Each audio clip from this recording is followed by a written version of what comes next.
All right. Let's see. I think we've got everything going. We are live on Rockfin. We are live on YouTube. Welcome back to Black Bear News.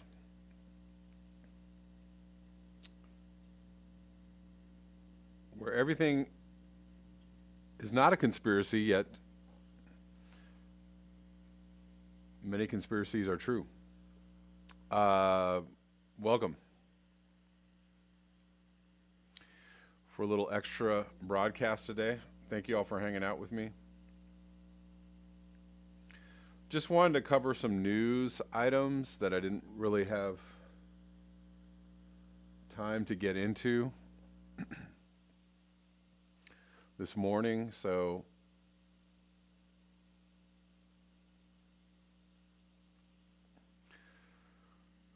as usual, the ridiculousness of reporting and or understanding the news is reaching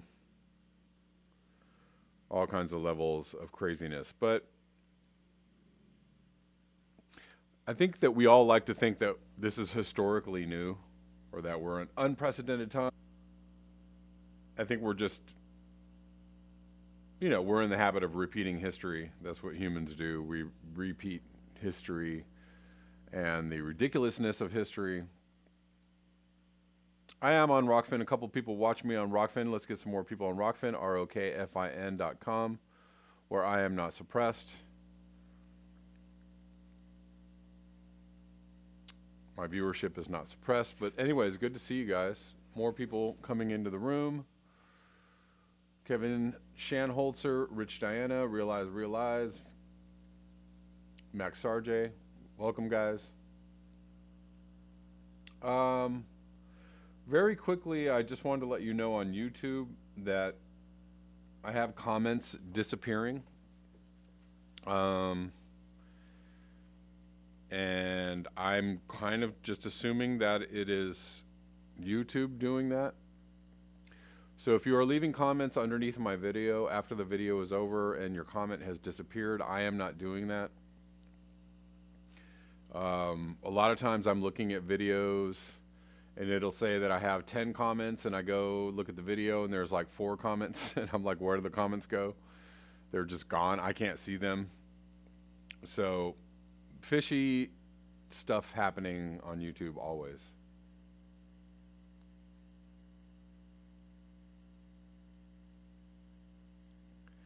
Realize says we might not survive this collapse as a species and millions of species won't survive. That's new, sure. Yeah, if we're talking about the prospect of 6th or 7th mass extinction or whatever you want to call it, the fact that we are in an extinction event, which is verifiable, you just have to go Google it. It is on Wikipedia, the 6th mass extinction, and it doesn't say it's coming our way or it's coming soon to a theater near you or it's, imminent, or if we stay well below 2C, we won't be in an extinction event. It doesn't say any of that. It says we are currently in an extinction event happening now. So why is this happening? I wonder why. I can only wonder. Yeah. So if you care to look that up, it's it's there. Nobody's making it up. Nobody's I can't really see the reason why somebody would want to make this up as a gag or for a good time or a laugh or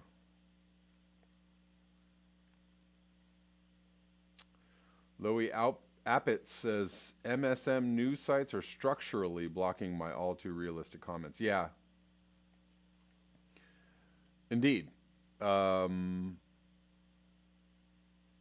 Yeah, and that, I guess that could only be what's happening on the YouTube comments now. So, as has been documented by many others, YouTube, documented and or foretold by many others, YouTube is going to be ramping up their suppression, censoring, etc. That's only going to get worse. It's not really going to get better. And that's why I am on the Rockfin. Please feel free to follow me, watch this video, and or chat on Rockfin. We are live on Rockfin as well.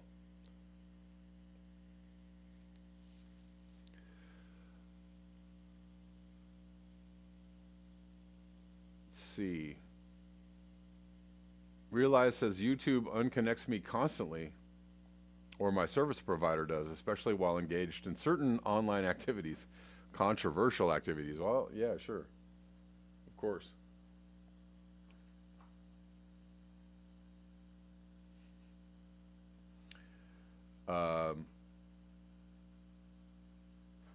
Yeah, and actually I wanted to speak on something I was looking up today.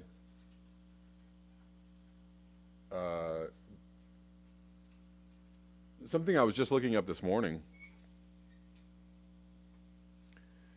Again, you know, I know I've said this before, and people kind of want to disbelieve it, or they want to explain it away, or say that, you know, no, that's not weird at all. Like, I was looking up something that Jimmy Dore was covering, and I'm going to talk a little bit about it soon.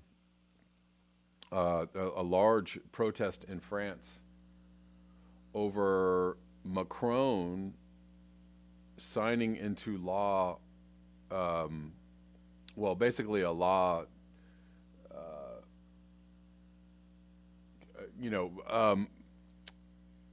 a law that would dispel people from filming cops, or making it a fine and or imprisonment for filming the police or sharing pictures of the police publicly. And there's a huge protest over this, and I went to Google. I Googled France protest Macron, et cetera, et cetera. Oh, nothing on Google. I did like 3 or 4 different searches. Nothing. Even when I went into the tools and I searched last 24 hours, you know, what some helpful viewers were like, oh, you got to go into the tool. You know, I'm saying you shouldn't actually have to do this at all. If it's recent news or if it's pertinent news, this should just be, and it used to happen a year or two ago, this just would show up in your search. They knew what you were talking about. They knew what you meant. It wasn't, you know, code. It wasn't, you know, we're talking about news, which is important information for people. Google's supposed to help you in finding important information for people that is pertinent to your life. That is important. That is up to date. That is happening now. So I went into Google to say, hey, I heard that there were some huge protests in France recently. And they were like, really? Because we didn't hear anything. And I did several searches, and they were like, no, seriously, we didn't hear one thing about these protests. And so I had to refine my search, and I had to use particular search words, and I, you know, had to really, you know, really try very hard. Oh, is this what you were looking for? Said Google. Oh, yeah.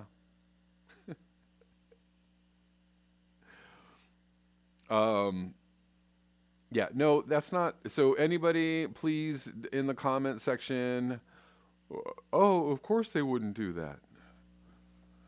Oh, they're just, you know, most pertinent. The thing with the most views gets the highest ranking on Google when you're searching something. Everybody knows that. People who want to give me this very, you know, oh, it's a very logical explanation for why you can't find it. I please. please do not insult my or your intelligence at the same time by trying to tell me why this is all very logical and reasonable. I know it's not logical or reasonable because I've used Google. I have been a human being on the planet Earth who has used Google. And a year or two ago, this didn't happen. So if I just Googled something, if I just put in the words, they were very helpful. This is what you're looking for. Oh, of course it's what I'm looking for. Anyways.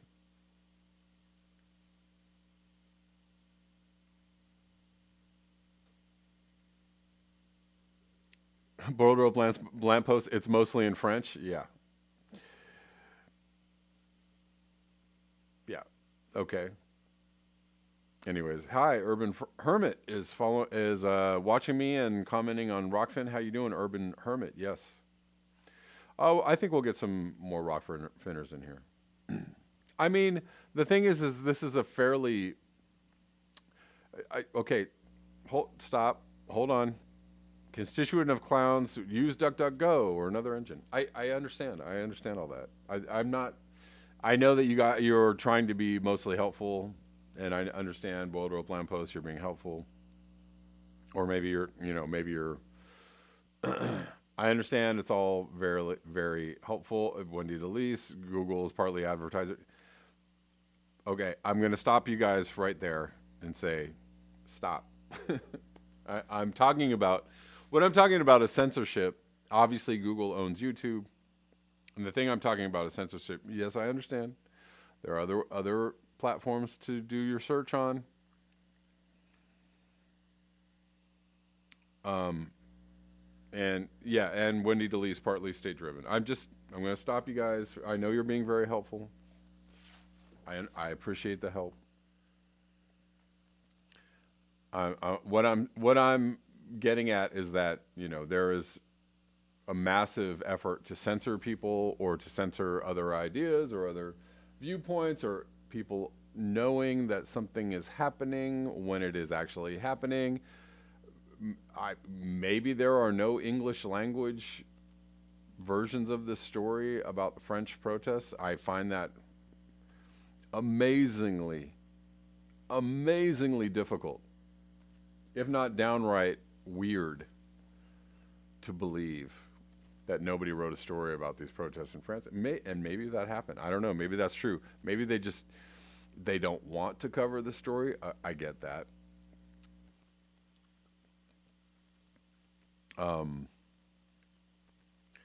Cornholio says, Google likes me more. Violence erupts in New Paris protests against security law. I would have to say there's probably personalized versions of your search results. Right? I imagine that and I'm pretty sure there's probably different search results for who you are, where you live, what your provider is, et cetera. Right. Realize I'm about to cover that story. You're right about that. But first, let's do a couple of just quick things. From Consortium News, this is the incoming White House press secretary.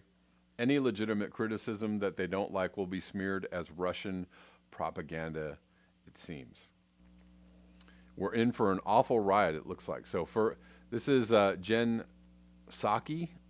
For anyone who hasn't been the target of Russian propaganda, i.e. McFaul and Hillary Clinton, the purpose is to discredit powerful messengers and to spread misinformation to confuse the public. Anyone who repeats it is, unwitting or not, simply a puppet of the propaganda machine. Oh, but which propaganda machine? What are you talking about? Well, yeah, you're probably an unwitting puppet of a useful idiot of the Russian propaganda machine, but never the American propaganda machine. Never the American propaganda machine. Nah. Anybody who calls somebody a Russian agent or influenced by Russian propaganda or bots, Russian bots, you're not influenced by any propaganda machines, are you? Moving on. This is kind of wild. This is from a couple days ago. Dr. Fauci says if you did this, assume you are infected. Really? Just assume?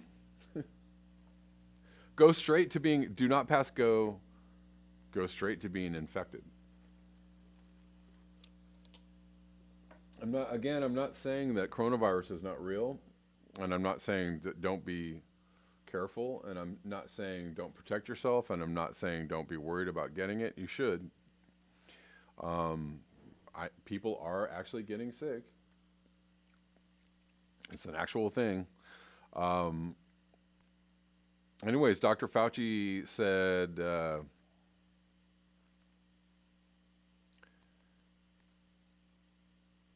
what is it?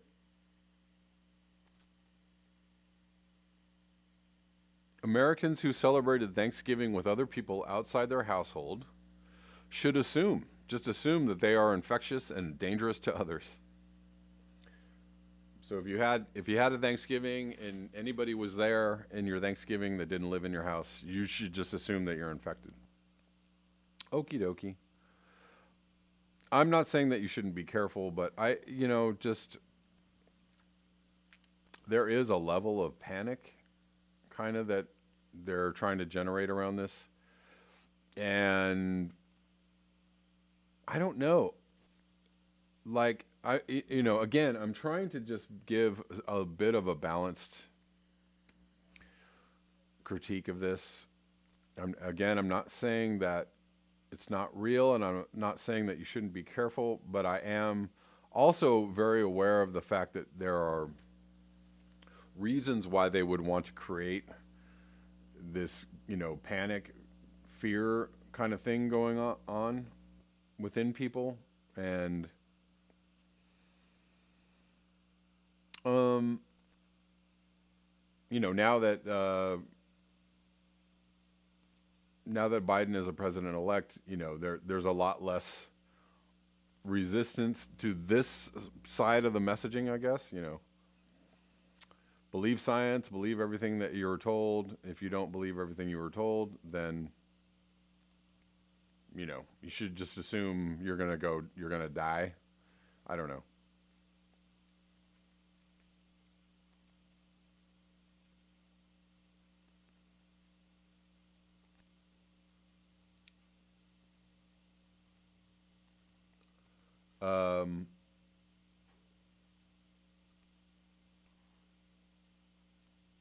Realize America has the most powerful propaganda machine in human history. Laura Sartori, my small community is seriously infected. It's not fear. No, I mean, I'm not saying that it's not real, and I'm not saying that some people are not being infected, and I'm not saying that it's not a good idea to be careful. But I mean, I think saying that you should assume that you're infected, I don't know. I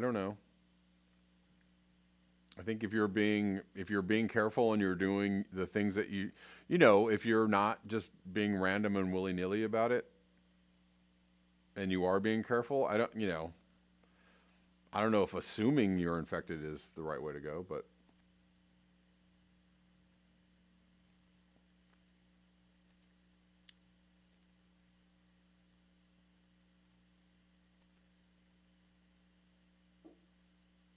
constituent of clown says Gavin Newsom is dangerous to others. Yeah, I mean, and I also think that there's a level of, I think that getting people super ramped up on panic and fear is, affecting people psychologically, right? And it's not how people feel about it, or how people want to go about keeping themselves safe is not subject to whether you are a Trump supporter or a Biden supporter, there's, again, the lines are not neat and tidy as everybody would like them to be. As I was saying the other day, almost everyone I know, and I'm going to say almost everyone I know, is not a Trump supporter.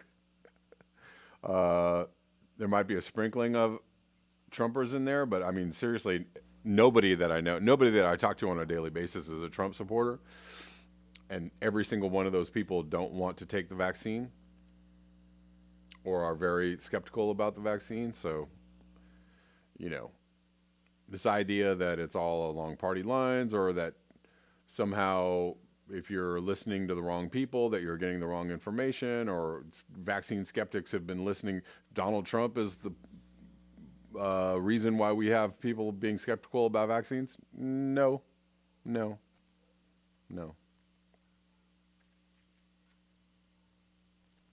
Hunter Z, employers want you back at work. Right. Maybe that's why they're pushing the vaccine.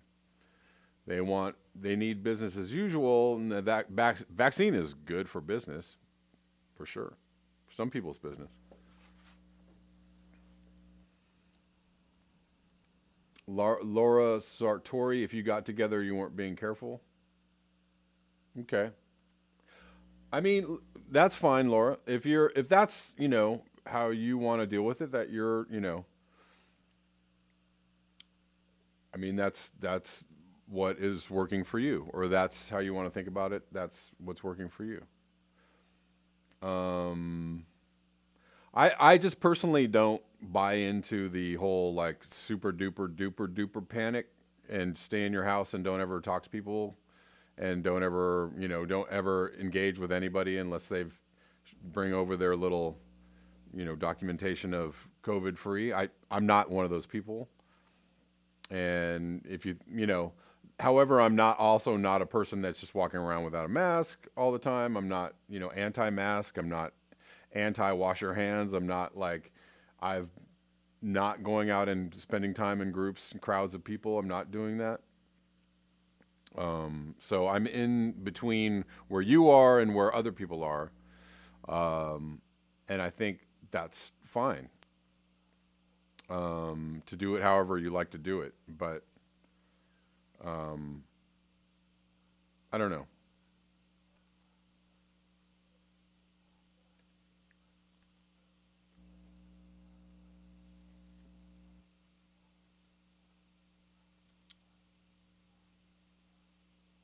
The Salt Lakers, people who listen to politicians are very susceptible to fear, indeed. Yeah, I'm just, I'm kind of trying to just give some voice to some different viewpoints around it. But I know quite a few people who are, Laura, I know quite a few people who have your, fear of it and have your, are taking your path around coronavirus, whatever works for you. Anyways, let's get into some of these stories. I feel like I've been talking a long time and not saying anything. But this, and I think part of what I'm trying to get at is that there's a certain amount of fear around the coronavirus that has been, possibly injected, for lack of a better word, into people's consciousness in order to kind of prepare people for the next, whatever is going to happen. And one of those things that's going to happen is a COVID vaccine. So yeah, President-elect Joe Biden joined 3 former presidents in agreeing to have a coronavirus vaccination live on television to dispel safety. I mean, does that make you feel better, guys? I don't know. Do you know that they're actually getting Barack Obama got on a stage in front of a whole bunch of people and said, "Can I get a glass of water?" In front of a community of people who were being poisoned by their water source, and a president got on stage in front of those people and said, "Can I get a glass of water?" Kind of mocking their concerns about the water source or about what was going on, and they're saying, so not to mock I'm not mocking anybody's concerns about the virus or getting infected, but people have concerns about getting the vaccine as well, right? A vaccine that was, developed rather quickly, and people have questions about the safety protocols, and so you're going to have, these former presidents and president-elects tell you, well, we're all going to get this here vaccine, and everybody's going to, we're going to let you know how safe it is because we all got it. Okie dokie. Oh, here, maybe I should show you this.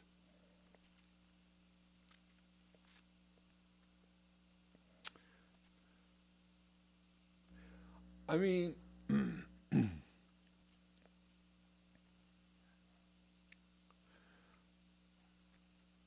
I'm not telling you not to get a vaccine.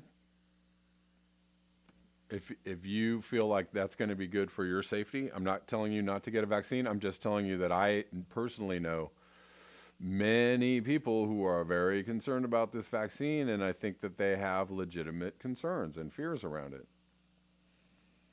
And I would like nothing more than for millions of people to resist taking this vaccine and to be able to voice their concerns and fears around it. Wow, Mashi said it was bottled water. Well, yeah, I mean, of course. You think he drank Flint tap water?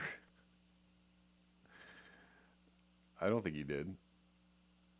But I mean, that political stunt was just wild.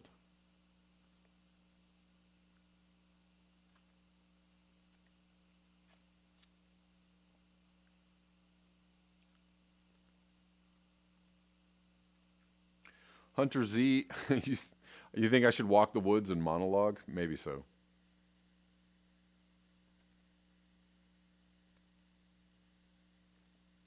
Realize says the ruling class always takes advantage of every calamity and of fear of all sorts, the shock doctrine.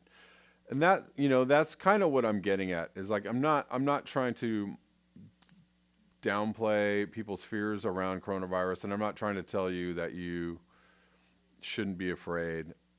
But there is a very real thing that happens when people are afraid, and that the powers that be are able to do, that people give the powers that be carte blanche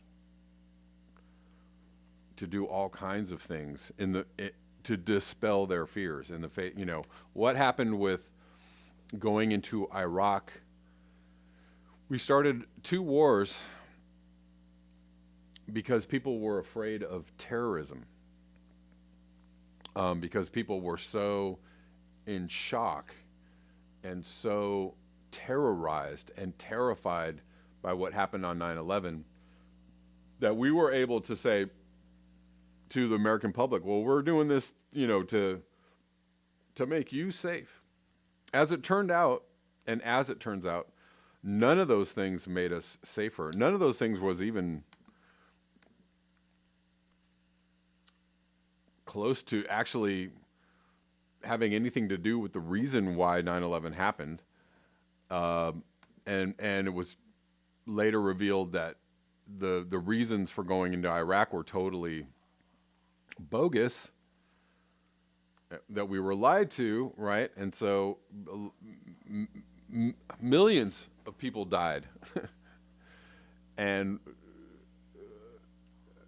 a whole host of travesties were enacted because of this, because people's fears, basically, because people were afraid enough to go, yeah, do whatever you got to do.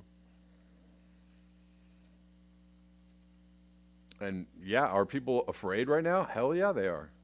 Hell yeah, they are. I'm not, so I don't, I'm trying to find a way to say what it is that, if you're afraid, you're not wrong in being afraid, but just be afraid of what it is that you might get talked into, or what kind of things might be done in the name of your fear that you're not going to be able to really turn back the clock on in a year or two or three. You're not going to be able to go, oh, oops, yeah, oh, that was bad. Wish that hadn't happened. We let the government, we let the powers that be do all kinds of crazy nonsense in order to allay our fears, right? So maybe skepticism, healthy skepticism in the face of even your fears of what is, being given to you as a way out, or as a path forward. Maybe you should be skeptical about this path. Just saying.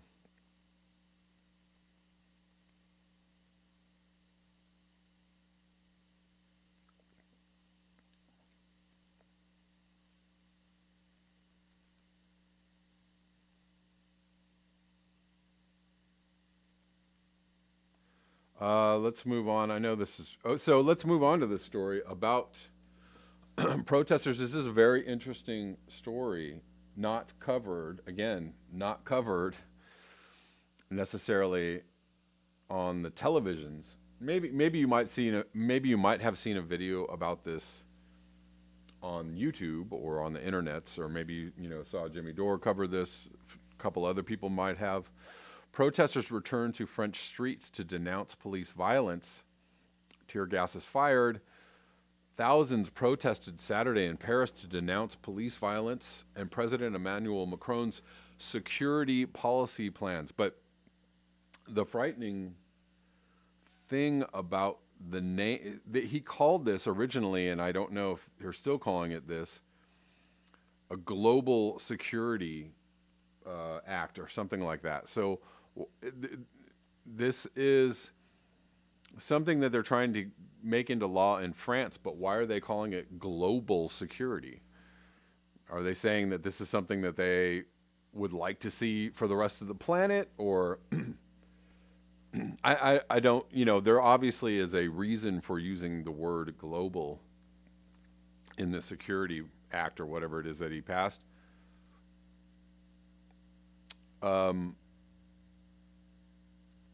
So he tried to, this also happened prior to the Yellow Vest protests.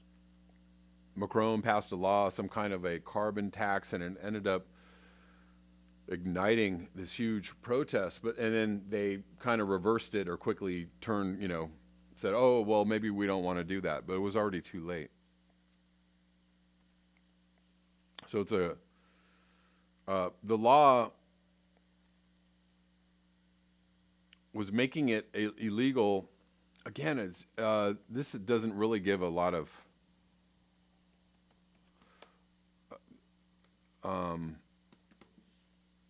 it doesn't give a lot of information around what's going on.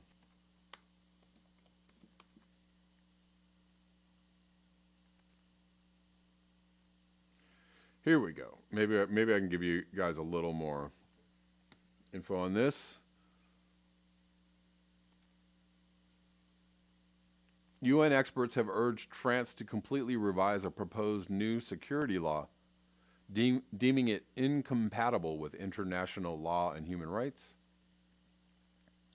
5 independent UN special reporters took the French government to task over the proposed legislation and said tinkering with it by rewriting certain clauses was not enough. The law, which had been passed by MPs in the National Assembly and is said to be considered by the upper house, the Senate gives authorities, specifically the police, extra powers and has been the subject of protests in recent weeks. It would ban the publication of pictures of police and, in certain circumstances, and allow greater use of surveillance drones. Sorry, I don't know why that's up on the screens. Excuse me. The 5 experts who drew up the report do not represent the UN, but report their findings to its Human Rights Council. They concluded the law was incompatible with international law and human rights.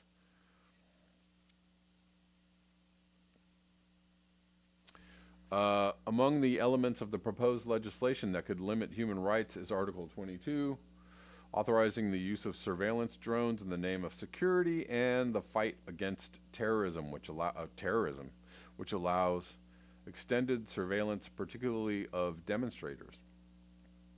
This has serious implications for the right to privacy, the freedom to gather peacefully, and freedom of expression in the country. Video images of police abuses captured by the public play an essential role in the overseeing of public institutions. So this is, again, they're not really getting into the actual specifics of what this law was saying, which was it was proposing a fine, a very large fine of something like 40,000 euros, and imprisonment if you were recording the police, caught recording the police.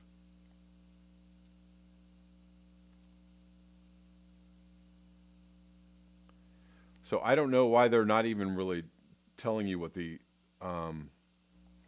even in this article, they're not really naming the specifics of what the law was saying, which was pretty egregious. Moving to India, also very underreported, if not at all, reported in the news. 250 million people, and this is from a week ago, 250 million people participate in countrywide strike in India. Despite police repression in the COVID-19 pandemic, workers and farmers and their allies across India participated in the pan-India strike action against the recent neoliberal reforms pushed through by the Narendra Modi government. On Thursday, November 26, India witnessed the biggest organized strike in human history. The biggest organized strike in human history. Over 250 million workers and farmers, along with their allies among students, feminists, and civil society groups, participated in the nationwide strike. The strike coincides with India's Constitution Day, which commemorates the adoption of the Constitution in 1949. The protests by farmers in states around Delhi continued late into the night on Thursday and early Friday. Thousands of farmers have broken blockade after blockade and are marching to the city, or were marching to the city. The strike was organized by a coalition of workers and farmers movements with 10 national trade confederations and the umbrella group All India Kisan Sangharsh Farmers Struggle Coordination Committee that consists of over 200 farmers groups across India, women's rights groups, student unions, and various civil society organizations also participated in the strike. The strike also received support from left parties and several opposition groups. Some of the key demands contained in the 12-point charter put forward by the organizers include withdrawal of a series of laws recently passed by the Modi government repealing key labor and farm price protections,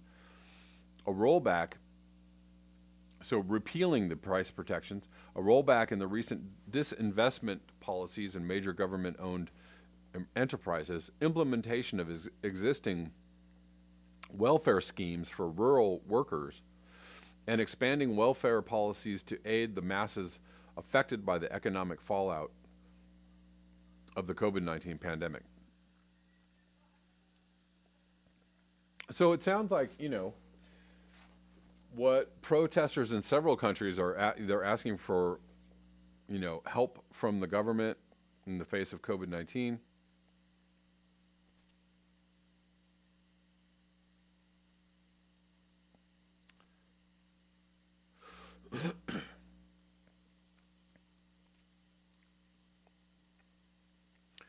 Organizers have stated that the strike is a buildup to more upcoming struggles in the country. The strike comes at a time when the economic fallout from the COVID-19 pandemic has pushed India into a veritable recession. And also India is, high on the list of COVID infections, right? I think they're the second highest country in total infections. So the government has not been doing, so look at,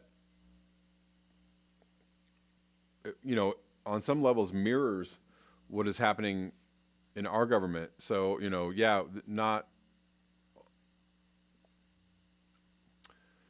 the response, to coronavirus for the U.S., not great, to say the least. And people have been asking for economic help and economic protections. And, what we get is, we've almost got a vaccine, guys, and when we give you this vaccine, then everybody can go back to work. But until then, just hang out, be real careful. There's a big spike in coronavirus cases. But we're not going to give you any economic help. Gene says 3 months ago, the U.S. people polled, 50% said they won't get the vaccine, and it wasn't even made yet. Right. So that's just echoing, I am not saying don't get the vaccine, or I don't even know what I'm going to do in the face of the vaccine. My own skepticism around it, but,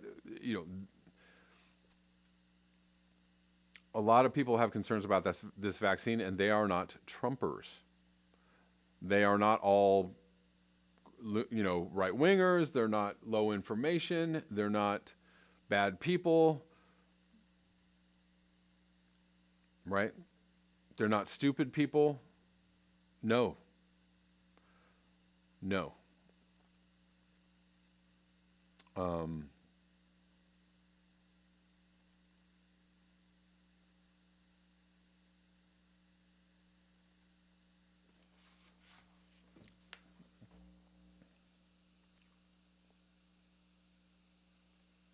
What's up, Muzza? How you doing? Welcome, Muzza, to the chat.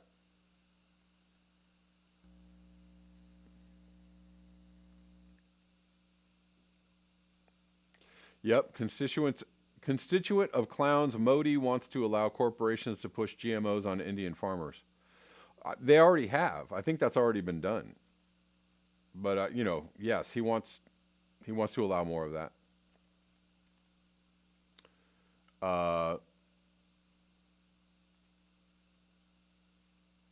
But there's already been many problems around GMO crops in India. In fact, a big news story, and this was from a few years ago. This is not that recent, maybe 6, 7, 8 years ago. There was a epidemic of suicides among Indian farmers. They were all sold GMO corn or other, not just corn, but other crops but from DuPont. And these crops developed problems, and they had issues with these crops, and they were actually in debt to DuPont, the DuPont and or its subsidiaries that sold them these seeds. And their crops were failing, and they were having a difficult time, and they couldn't go back to regular crops, and they were in debt, or they were going into debt, and couldn't keep their operations going, and they were committing suicide. And this was a huge story. And this was a while ago.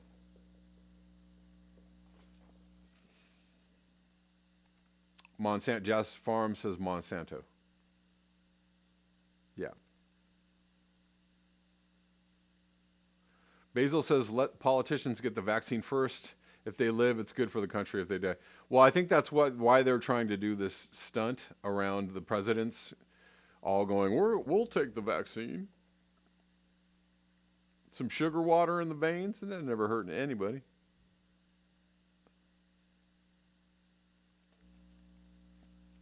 Richard Monroe says, just lay in bed and order useless crap online. Yeah, I mean,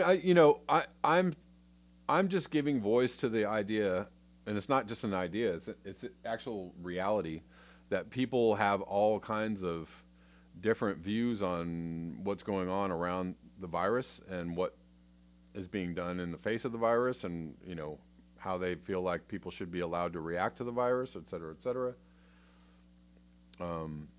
Some people are quite in fear of it and panic around it, or don't know what to do in the face of it. It's totally understandable.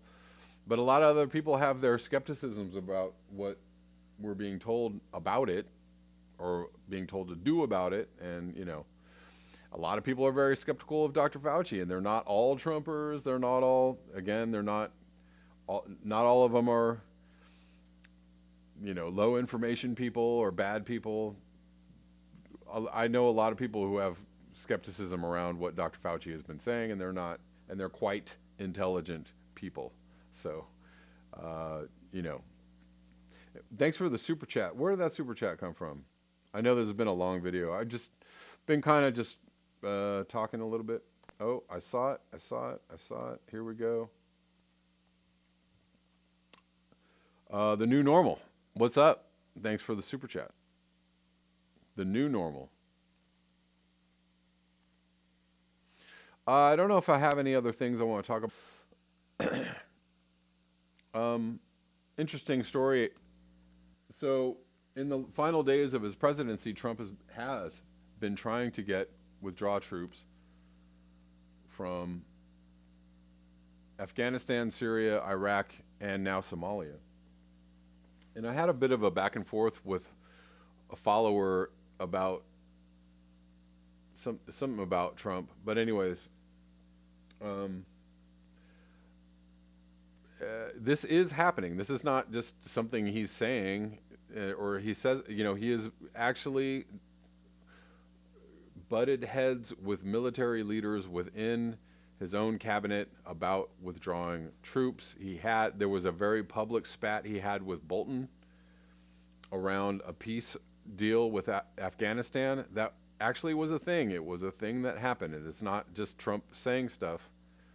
It is actually true. I don't know how else to tell you that.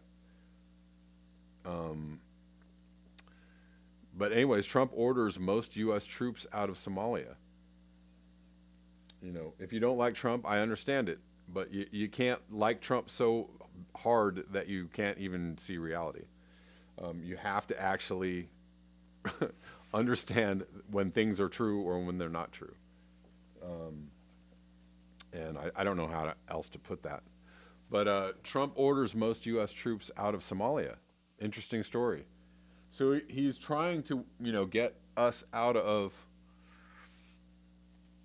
basically being the police of the world, and I support this.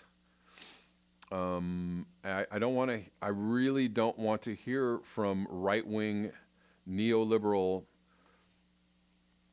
lefties or Democrats or whatever it is you want to call yourself, if you think that this is, not happening, or a ruse, or is a bad idea, or something. That's fine if that's what you want to feel or think. But at least try and be in reality of it. You're either anti-war or you're not. And so if you're like, we must stay in Syria and Afghanistan because Trump is bad, and it's just bad if he wants to pull troops out of there, it's just bad because he's Trump. I don't know, you're either anti-war or you're not. Okay, and being pro-war just because you don't like Trump or because you're a Democrat or a lefty means that you're still pro-war, and you're still a right-winger, and you're still an imperialist, and so you're on the wrong side. Sorry. You can feel that way, but you're on the wrong side. I'm just trying to tell you. Nearly 800 troops stationed inside the East African country were seen as a crucial bulwark against al-Shabaab, the extremist group tied to Al-Qaeda, which is Al-Qaeda and ISIS are constructs of the U.S. military-industrial complex. We made them, we created them, we funded them so that we could have an enemy to fight against. That is all verifiable. That is not just something I made up out of my butt. That is not conjecture. That is not a conspiracy theory. That is absolute, positive, confirmed, concrete truth. And if you don't know that, then you got to do a little bit of work to figure that out, to find it out. So, yeah, why are we in Somalia? To fight against a supposed Al-Qaeda group. You know, probably a group that we funded on some level, and, you know, Trump's trying to get the troops out of there. It's only 800 troops. It's something, whatever. But it's an interesting story that this is what he's trying to do prior to leaving. He's been trying to do it for his entire presidency, and every time he tries to pull the troops out, oh my God, it's a chemical attack. Oh my God, something happened. And I read a story just the other day, where he was trying to pull troops out of Syria, and the commander of the Syrian forces over there was hiding troops from Trump, which is, I don't know what you would call that. What's the name for that? Sedition? Treason? Mutiny? Dereliction of duty? I mean, he should have been, Trump is president or not, he should have been court-martialed immediately. You know, whistleblowers get jailed. People who are trying to do things in the name of peace or of truth and, you know, journalistic endeavors, they get jailed immediately. But people who do shit like this, that's just a news story. Nothing happens to them, and that's totally fine because why? Because Trump? Wild story. That is one of the wildest things I've ever heard. That was totally fine. Anyways, so yeah, I mean, he's trying to get troops out of Somalia. That's fine. And one more story about Trump. Again, this is another weird story where he said he was going to veto the approval of the defense budget over Section 230, which I don't know why this is in the defense budget. Or the NDAA. I don't understand it. But this Section 230 protects social media companies from lawsuits. It gives them, immunity status. And, I've heard some people saying that, this is just because Twitter was going after him, and so this is just a personal thing. Maybe. Or how dare he try to block the approval of the military budget over this personal spat? Okay, maybe. But it's actually on a larger level about censorship and free speech. This is in the face of the fact that Twitter and other companies are censoring people, news, ideas, speech. And this Section 230 allows that on some levels to continue. So is this a personal spat for Trump, or is this a free speech issue? And the legitimacy of this indemnity that the social media companies enjoy, and the fact that they are actually censoring people all over the place, and people, again, liberals and lefties seem totally fine with this until it's their turn to be censored. Again, because I don't know, because right-wingers are bad or Trump's bad, and whatever. Everybody's bought the line that he's a fascist dictator, so this is totally fine in the face of fascist dictators. But if the fascist dictator is on the left, or is a Democratic president, then whatever they do is fine. Anyways, I just, you know, that's an interesting story. We'll see what happens with that. Who knows? Like, is he really going to veto the defense budget over this, over Section 230? It's very interesting. I mean, again, you know, Trump engages in his own, Trump and the right engage in their own form of, we want freedom of speech for us, but not for the others. But, you know, Trump is actually not proposing or encouraging the left to be censored. I haven't heard any of that from him. If I'm wrong, please let me know, or, you know, send me send me links. Let's see.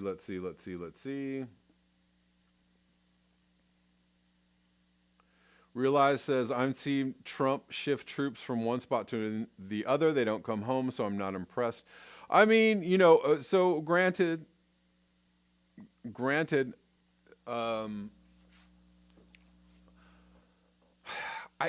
just, so I don't understand the logic or the reason for him. You know, he's tried to bring home troops, or say publicly that he's bringing home troops, and faced a lot of backlash, a lot of derision for making those statements or doing, you know, committing himself to those kind of things. And he has, you know, gone up against basically the military industrial complex and the intelligence community over stuff like this. Like, why would you do that? Why would you do that for a stunt? You know, why would you, you know, I don't see what the upshot in it is. I mean, it's something that he actually ran. It's one of the few campaign promises he made in 2016 that he has tried to fulfill. And it's very difficult one to fulfill if you have the entire military industrial complex against you. It's kind of a difficult thing to make happen, as seen by the fact that, you know, you realize you're saying that Trump is shifting troops around, but the news story that came out just a week or two ago was that it was the commanders in Syria shifting the troops around to hide them from Trump. That's a totally different story. That's a totally different story. So I don't know.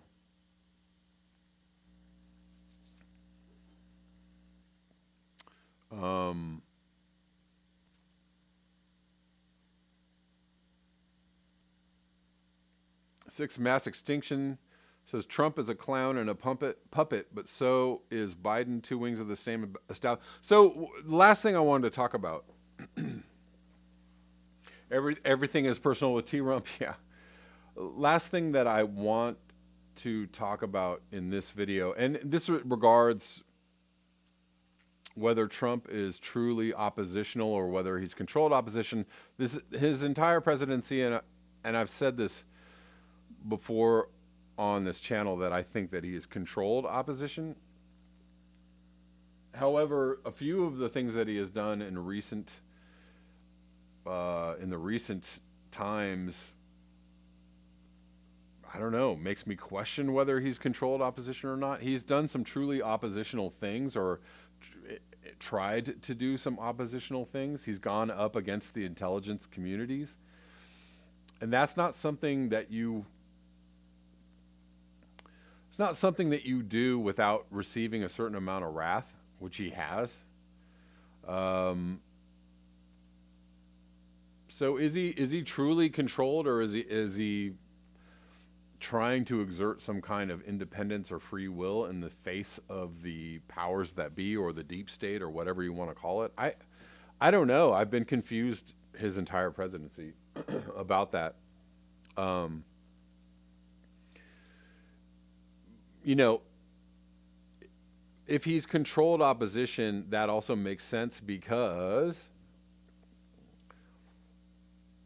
everything that he has done has made the ability for the powers that be to convince the left to basically betray themselves, right? The left will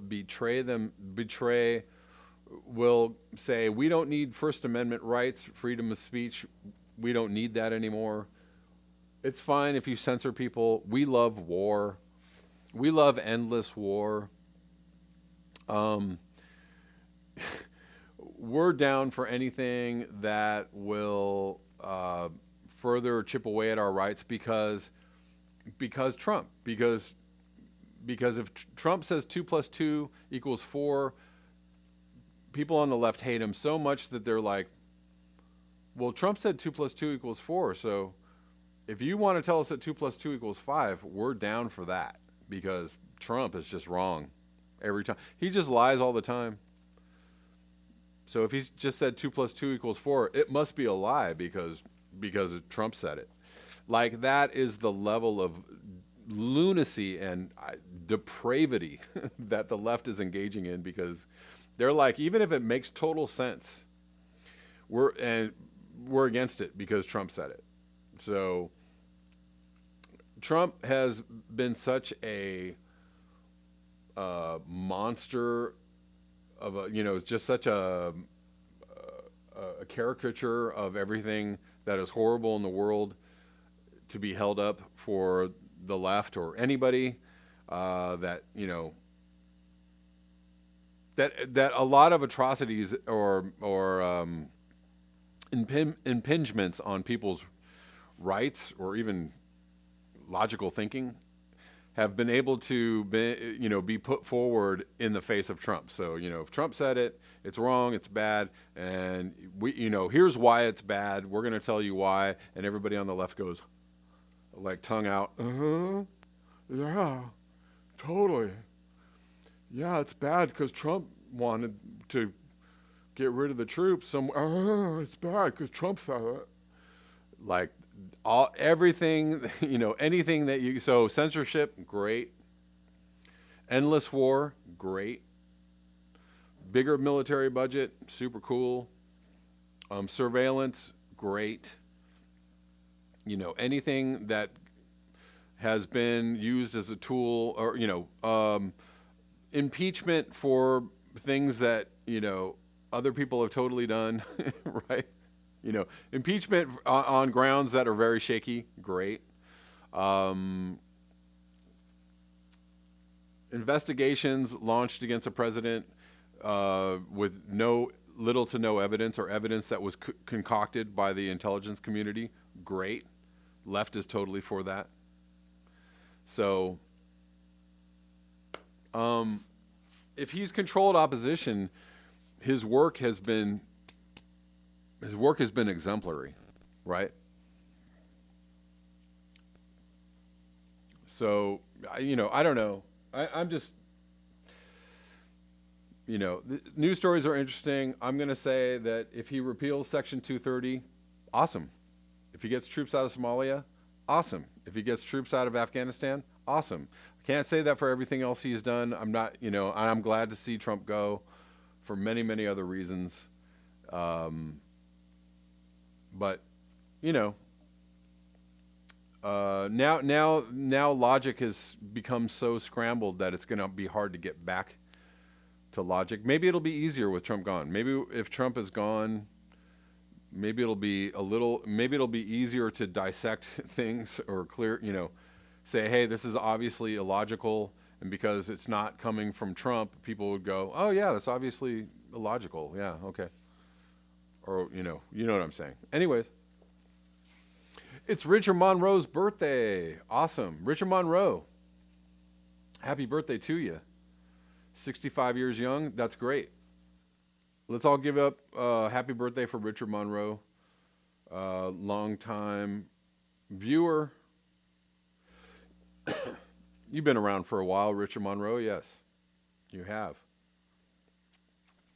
On that note, let's leave it on that note. Happy birthday, Richard. Thank you so much for your eyes, your ears, and your conscience. I'll be back tomorrow at 11 a.m. for some climate change news. I'm going to say what's up to our rock fenders before I go. What's up? Scott Andrews, Urban Hermit. Scott Andrews, I've never seen any videos of crowded field hospitals. That makes me skeptical. You know? That opens up a whole can of worms. I'm not even going to go there, but you know, something to talk about in the future. But an interesting point nonetheless, Scott Andrews. Thank you for bringing that up. And thank you guys for watching me on Rockfin. Thank you for joining me on this second helping of Black Bear News today. I will see you all tomorrow at 11 a.m. Pacific Standard Time. Until next time.